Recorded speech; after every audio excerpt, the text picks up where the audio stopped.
exprimer ce qu'elle ne pouvait pas dire à voix haute, la douleur, la culpabilité, mais aussi l'intensité des émotions qu'elle avait vécues. Et un jour, alors qu'elle exposait ses œuvres dans une galerie locale, elle aperçut un visage familier dans la foule.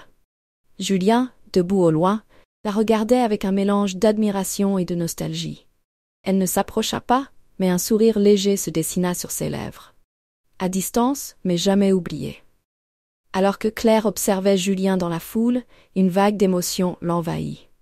Ce n'était ni de la tristesse ni de la douleur, mais une étrange forme de paix, comme si le temps avait doucement adouci les contours aigus des souvenirs. Elle détourna les yeux, fixant l'une de ses toiles exposées. Un paysage marin, où une vague immense semblait prête à engloutir un petit bateau solitaire. Cette peinture, elle l'avait réalisée pendant l'une des nuits les plus sombres de sa vie, lorsque les souvenirs de Julien et les regrets l'avaient submergée.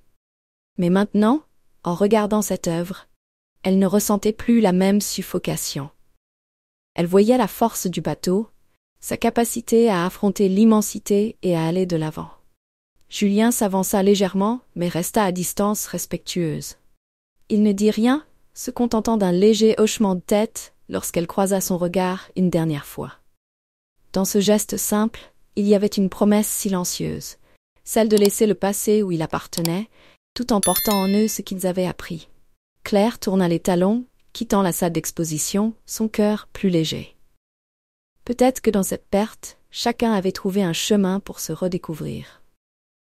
Et vous, croyez-vous que certaines rencontres, même éphémères, peuvent transformer une vie à jamais?